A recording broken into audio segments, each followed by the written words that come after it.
चलिए, आपको सीधे लिए चलते खंडवा, जहां पर प्रधानमंत्री नरेंद्र मोदी आम सभा को संबोधित कर रहे हैं।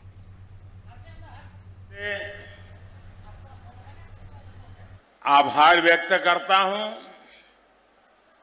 लेकिन ये तस्वीर देखकर और मैं मध्य प्रदेश में पिछले 2 दिन में जहां जहां गया, जो दृश्य देखता हूं, जो उत्साह और उमंग देखता हूं, जो भावनाओं का एक प्रवाह देखता हूं और हर कोने से सुन रहा हूं, लोग कहते हैं एमपी के मन में, एमपी के मन में, एमपी के मन में और मोदी के मन में, मोदी के दिल में, मोदी के दिमाग में। मेरे परिवारजनों, 21वीं सदी में मध्य प्रदेश को विकास की एक नई ऊंचाई पर पहुंचाना है। आप चाहते हैं पहुंचे, आप चाहते हैं हिंदुस्तान के टॉप 10 में मध्य प्रदेश का झंडा गाड़ दें, चाहते हैं ना? कांग्रेस ने एमपी को बीमारू राज्य बना दिया था। कांग्रेस ने अपना भ्रष्टाचार से, अपने भाई भतीजावाद से एमपी को एक बहुत बड़े गड्ढे में धकेल दिया था। ये भाजपा है जिसने बहुत मेहनत करके एमपी को इस गहरे गड्ढे से बाहर निकाला है और इस काम के लिए मेरी पार्टी की 3-3, 4-4 पीढ़ियां खप गई है साथियों। इसलिए हमें एमपी को कांग्रेस के चंगुल से बचाकर रखना ही होगा। रखोगे ना? जरा मुझे पीछे से आवाज सुनाई दे, रखोगे ना?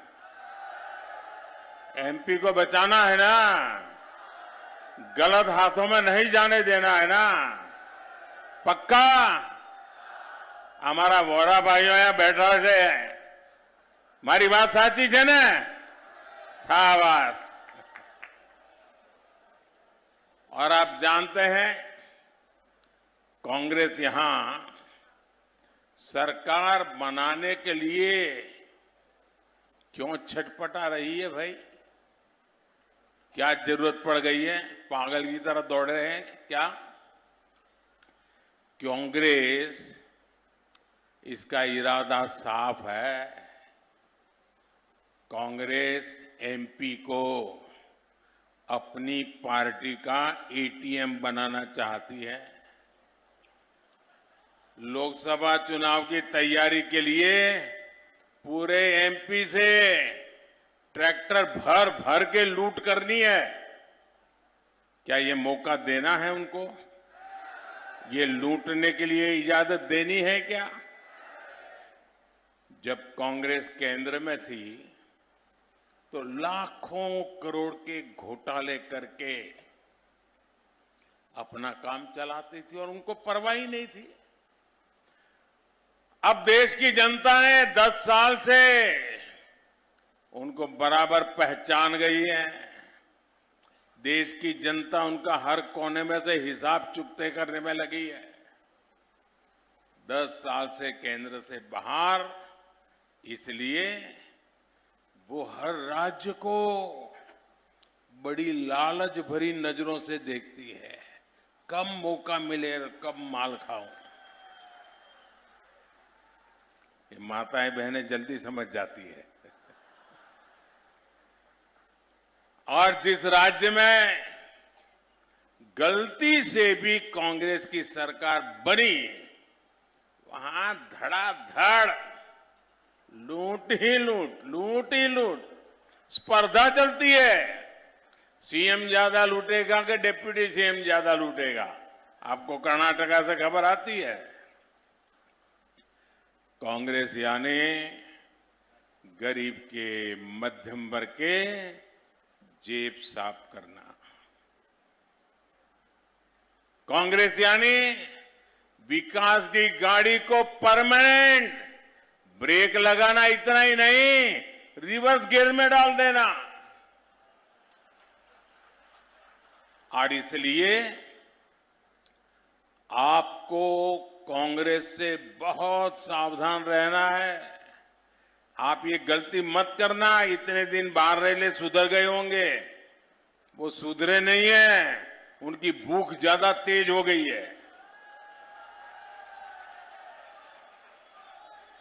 खासकर एमपी के हमारे नौजवान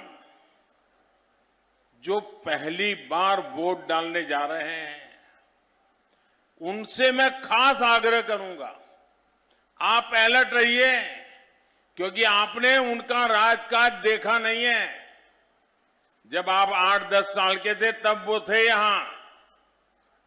आपको उनके खतरनाक खेल का पता नहीं है।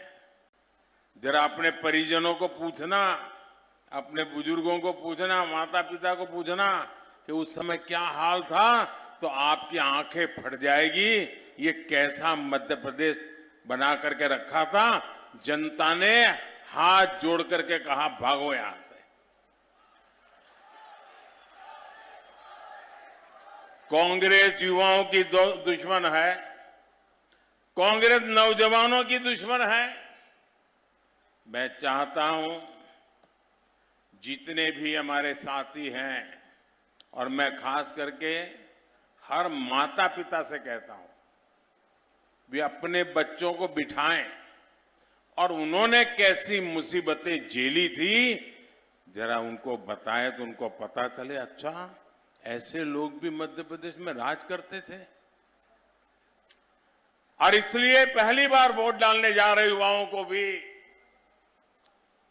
बहुत मदद मिलेगी। वो सही निर्णय कर पाएंगे और वो अपना भविष्य पक्का कर सकते हैं। और नौजवानों, औरों के लिए हो सकता है सरकार बनाने के लिए वोट हो, औरों के लिए शायद 5 साल का हिसाब किताब करने के लिए वोट हो। नौजवानों के लिए तो खुद के 25 साल का भाग्य तय करने के लिए वोट डालना है।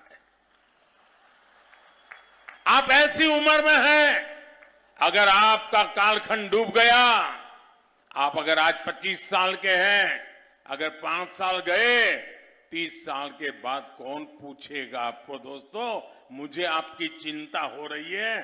कृपा करके आप अपना भविष्य ऐसे हाथों में मत दीजिए जो हाथ बदनामी से भरे हुए हैं। साथियों, कांग्रेस ने हमेशा सिर्फ अपने नेताओं के विकास की सोची, और इसका सबसे बड़ा उदाहरण ये अपना खंडवा जिला है। कांग्रेस ने इतने वर्षों तक देश में शासन किया, पंचायत से पार्लियामेंट वही लोग थे, और कोई झंडा था ही नहीं। हम तो कहीं कोने में पड़े थे, कोई पूछता नहीं था। हम तो दीवार पर भी लिख नहीं पाते थे कि हमारी पार्टी है। ये हाल था हमारा। लेकिन 2014 तक आपने मुझे सेवा का मौका दिया, मेरा सेवा काल शुरू हुआ। उसके पहले उन्हीं का परचम लहरा रहा था। तो उन्होंने हिंदुस्तान के 100 से अधिक जिले ऐसे थे जिन्हें कांग्रेस ने पिछड़ा घोषित कर दिया था। इनमें से अधिकतर दुर्गम आदिवासी बाहुल्य जिले थे। हमारा खंडवा जिला भी कांग्रेस ने उस सूची में डाल के रखा था, पिछड़ा है। उसकी तरफ देखने की जरूरत नहीं। आप जानते हैं, मोदी सबका साथ सबका विकास के मंत्र को जीता है। सबका साथ भी लेता है, सबका विकास भी करता है। तो मैं खंडवा के लोगों को ऐसे ही अपने हाल पर कैसे छोड़ सकता था। उन्होंने भले छोड़ के रखा, मैं वो पाप नहीं कर सकता था।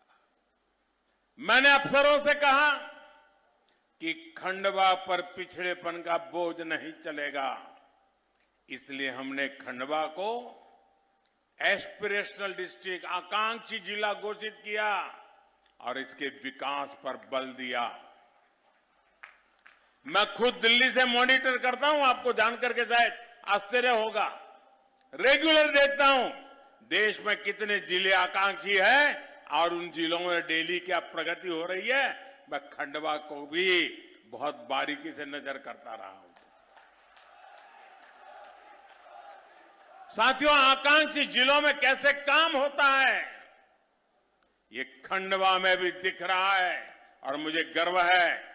यहां के जो अधिकारियों की टोली मुझे मिली, उन्होंने मेरी इच्छा के अनुसार जी जान लगा दिया काम में, और जो बुरा हाल था उसमें से बाहर लाया हूं और अब नई ऊंचाई पर लेके जाके रहूंगा, ये भी मेरी गारंटी है।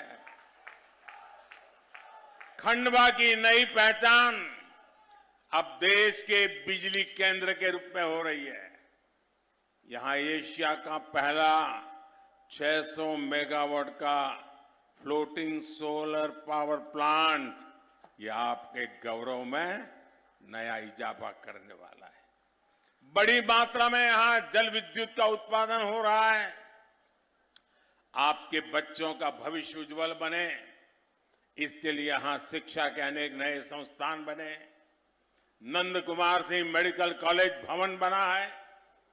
यहां की संतान, जिसका खंडवा के लोग हमेशा गर्व करते हैं, यहां के संतान किशोर कुमार जी के नाम पर सांस्कृतिक भवन भी बना है।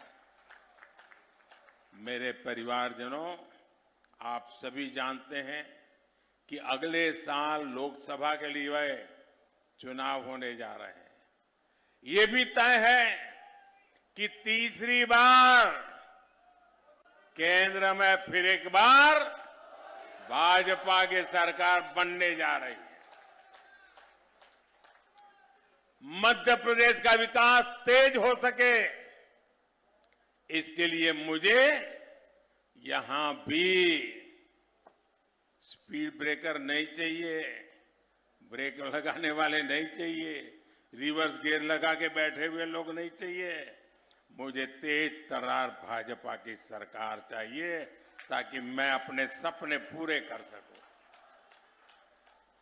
एक इंजन केंद्र सरकार का, एक इंजन राज्य सरकार का, मिलकर राज्य के विकास को डबल ताकत दे रहे हैं, और तभी डबल तेजी से विकास होता है। वरना जहां कांग्रेस की भ्रष्ट सरकार बनती है, वहां क्या हाल होते हैं।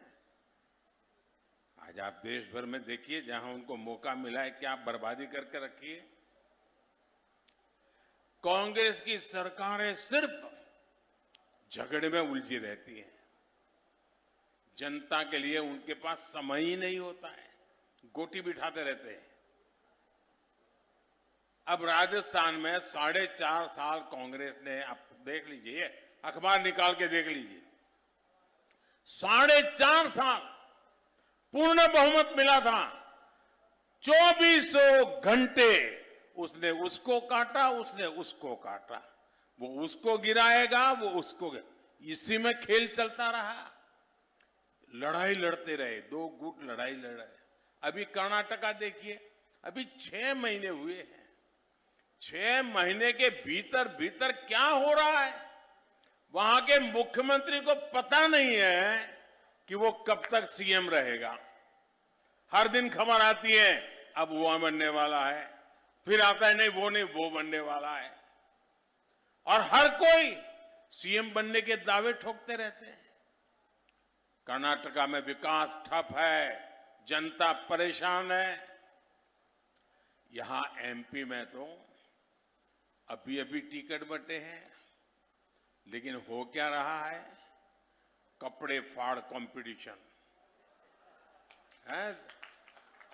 नेता एक दूसरे के कपड़े फाड़ रहे हैं और औरों के भी कह रहे तुम उसके कपड़े फाड़ो, वो कहते तुम उसको कपड़े फाड़ो। ये कांग्रेस का चरित्र है।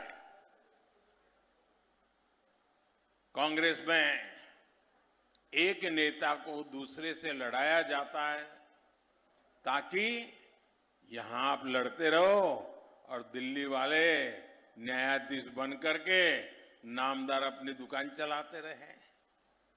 साथियों, कांग्रेस सिर्फ अपने नेताओं के स्वार्थ पर ही टिकी है।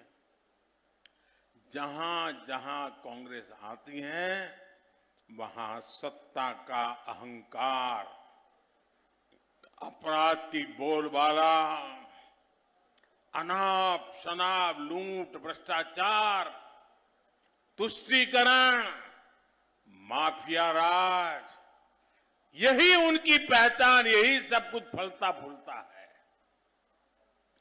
हमने कभी कल्पना भी नहीं की थी कि भारत में कोई सरेआम गला रेत कर गर्व से जश्न मनाएगा।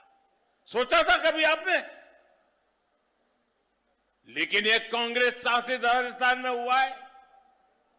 इसलिए मध्य प्रदेश को दूसरे राज्यों के अनुभवों से सबक लेते हुए बहुत सतर्क रहने की जरूरत है। मेरे परिवारजनों, ये वो पावन धरा है जहां आचार्य शंकर को गोविंद भगवत पाद के रूप में गुरु की प्राप्ति हुई थी। हमारे ऋषियों मुनियों ने भारत के लिए तब बहुत तप किया था। उन्होंने देश के अलग अलग कोनों को आपस में जोड़ा था। लेकिन आज कांग्रेस क्या कर रही है? सत्ता की भूखी कांग्रेस आज समाज को बांटने के लिए साजिशें रच रही है, भ्रम फैला रही है, झूठ बोल रही है। कांग्रेस लोगों को बांटकर वोट की फसल काटना चाहती है। मध्य प्रदेश के लोगों को मध्य प्रदेश के उज्जवल भविष्य के लिए, हमेशा हमारे के लिए ये तोड़ने वाली, बांटने वाली विचार को जमीन दोस्त कर देना है। दोस्तों, कांग्रेस को कहीं खड़े नहीं होने देना है। कांग्रेस को रोकने के लिए मध्य प्रदेश के लोगों का एकजुट रहना बहुत जरूरी है। साथियों, भाजपा सबका साथ सबका विकास के मंत्र को लेकर के चल रही है। भाजपा सरकार के हर योजना का लाभ गरीब को बिना किसी भेदभाव के मिलता है। मोदी के लिए इस देश में गरीब ही सबसे बड़ी जाति है। हमारी सरकार के लिए गरीब कल्याण सबसे बड़ी प्राथमिकता है।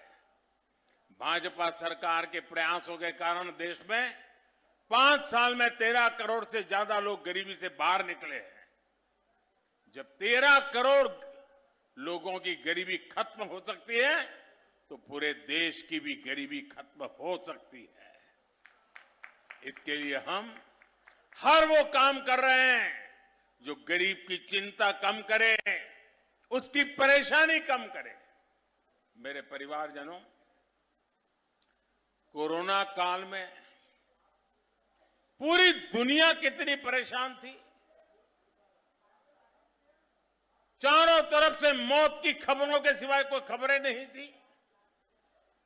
वहां यहां इतने मरे, इतने मरे, इतने मरे। दुनिया के हर देश में अस्पताल डेड बॉडी से भरे पड़े थे। श्मशान में जगह नहीं मिल रही थी। यह हाल बन चुका था। परिवार में भी बेटा बूढ़ी मां को नहीं मिल पा रहा था, कहीं उसको बीमारी लग न जाए। ऐसा भयंकर वातावरण हमने झेला। दुनिया में बहुत कुछ ठप हो चुका था, बाहर जाके काम करना मुश्किल था। जीना प्राथमिकता हो कि पेट भरना प्राथमिकता, तो लोगों ने सोचा अभी बाहर नहीं जाना है, कुछ दिन निकाल देंगे फिर देखेंगे। वो हाल था, याद है ना आपको? कैसी मुसीबत के दिन थे। लेकिन मैं दिन रात आपकी सुरक्षा के लिए अपने आप को खपा रहा था। मैं 24 घंटे आपसे जुड़ा रहा था और मैं गरीबी से निकल करके आया हूं। गरीब की क्या मुसीबतें होती हैं वो मुझे किताबों में नहीं पढ़ना पड़ता, मैं जी करके आया हूं। और उस संकट की घड़ी में मेरा पहला निर्णय यह था, कुछ भी हो जाए मुझे मेरे देश के लोगों को बचाना है। मेरा सपना था किसी भी गरीब के घर में चूल्हा बुझना नहीं चाहिए, कोई बच्चा रात को भूखा सोना नहीं चाहिए, मां रात भर बिलखती रहे, भूखे बच्चे को रोते हुए मां देख न पाए, वो स्थिति मुझे मंजूर नहीं थी। आपका बच्चा पेट भर के सो जाए, इसलिए ये मोदी जागता रहता था।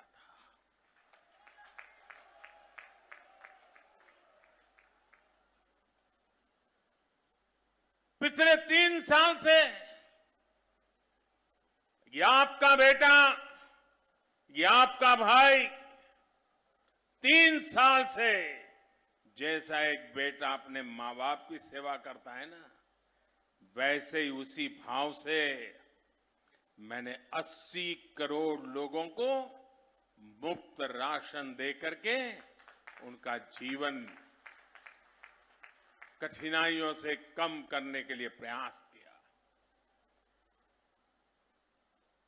और लोगों ने मुझको आशीर्वाद दिए। लोगों में ये जो पैसे अनाज में जाते थे वो बचे तो किसी अच्छे काम में लगाने लगे, बच्चों को पढ़ाने में लगाने लगे, बच्चों के लिए अच्छी सुविधा करने में लगे।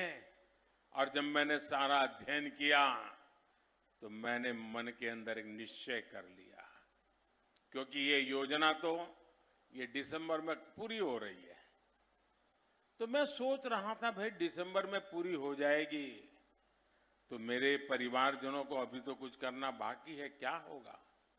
और इसलिए मैं नर्मदा के तट से आज कह रहा हूं, मैंने निश्चय कर लिया है कि दिसंबर में ये योजना खत्म नहीं होगी, मैं इसे 5 साल और आगे बढ़ा दूंगा, 5 साल और आगे बढ़ा दूंगा।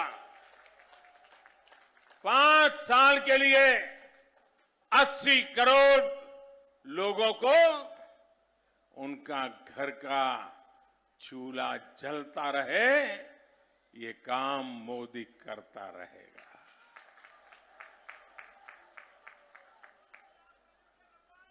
इसके लिए लाखों करोड़ रुपए खर्च किए जाएंगे। जब केंद्र में कांग्रेस की सरकार थी तो लाखों करोड़ कहां जाते थे? घोटाले में जाते थे। आज मोदी बैठा है, आपका बेटा बैठा है, ये लाखों करोड़ आपके बच्चे की थाली में जा रहे हैं। मैंने गरीब के पैसों की लूट बंद करा दी है। अब गरीब का पैसा गरीब के काम आ रहा है। इसलिए भाजपा सरकार लाखों करोड़ रुपए गरीबों को खाना खिलाने में खर्च कर रही है। साथियों, मोदी ने देश के हर गरीब को पक्के घर की गारंटी दी है। डबल इंजन सरकार की वजह से इस गारंटी को पूरा करने में भी एमपी टॉप पर है। मैं शिवराज जी और उनकी पूरी टीम को बधाई देता हूं। मध्य प्रदेश में 45 लाख पक्के घर दिए जा चुके। 45 लाख। खंडवा जिले में भी करीब 70,000 गरीब परिवारों को पक्के घर मिल चुके हैं।